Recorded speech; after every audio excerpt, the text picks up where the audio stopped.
안녕하세요. 신유외과 신성호 원장입니다. 오늘 말씀드릴 거는 보형물이 있는 상황에서 희귀암이 생기는 분들이 보고가 됐잖아요. 엘러간 사태라고 알려져 있는데, 엘러간 텍스처류 보형물에서 희귀암이 좀 생겼다, 그런 건데, 그럼 어떻게 할 것이냐. 원래는 이게 동양 쪽에서는 발병이 안 됐었어요. 안 됐었는데, 그래서 인종적인 특징이 있는 게 아니냐 했는데, 최근에 이제 첫 번째 환자가 한국에서 우리나라에서 이제 발병을 했었고, 그리고 최근에 또 두 번째 환자분이 또 보고가 됐죠.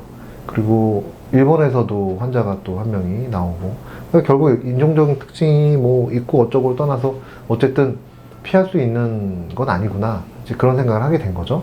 그럼 과연 이걸, 예를 들어서 내가 엘러간 텍스처 보형물을 했다, 그러면 이걸 빼야 될 것이냐, 또는 뭐 교체를 해야 될 것이냐. 사실 이것에 대한 결론은 나진 않았어요.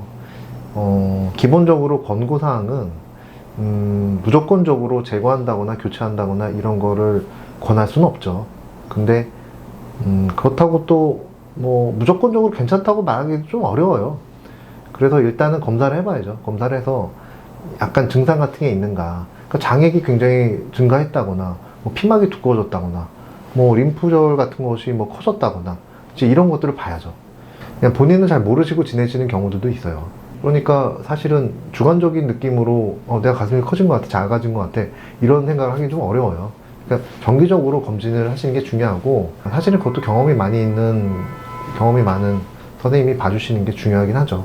그래서 좀 의심이 되면 보형물을 교체한다거나 또는 보형물을 제거한다거나 그러면서 그 피막이나 이제 장액에 대한 검사가 나가야죠. 그리고 구형구축이 있는 분들이 있어요. 그런 분들은 피막이 실제로 두꺼워져 있거든요. 근데 그게 이 희귀암 때문에 두꺼워진 건지는 알 수가 없죠.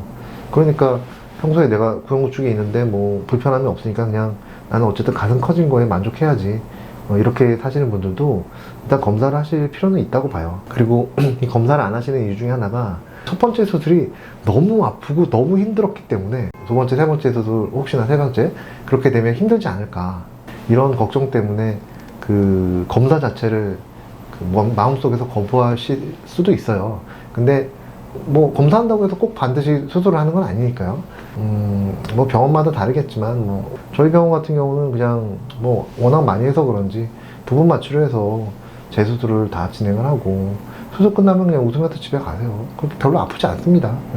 그럴 수도 있으니까 일단은 검사를 해보는 게 중요하다고 생각이 됩니다. 그리고 엘러간 텍스처가 거의 80%를 차지하고 있었기 때문에 거의 타겟이 된 거죠. 다른 회사 제품에서도 좀 나오긴 나왔죠, 희귀암들이. 근데 특히나 뭐 엘러간 텍스처 보형물이 있다고 해서 워낙 희귀하니까 괜찮아요, 이렇게 말씀드리기도 좀 어려워요.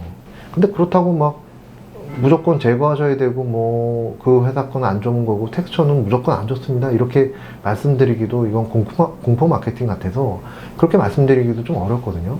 사실은 조금 아직은 결론이 안 났어요. 근데 무조건적인 두려움은 가지실 필요는 없지만, 어쨌든 검사는 먼저 해보시는 게 좋다고 판단이 됩니다. 그리고 스무스에 있어서도 원래는 스무스가 장액이 보이진 않아요. 근데 이중 피막이 생기면서 장액이 보이는 경우도 보긴 봤어요. 근데 저희 병원은 이제 가슴 성형 부작용을 치료하는 병원이니까 정말 희귀한 케이스들이 오시거든요. 그래서 그런지 스무스에서도 이중 피막이 생기고 장액이 확 증가하고 그런 경우를 보긴 봤지만, 또 그런 건 흔하지는 않으니까 결론적으로 뭐 돌고 돌아서 결국은 이제 검사를 해보시긴 해야 돼요. 정기적으로 검사를 일단 해보세요.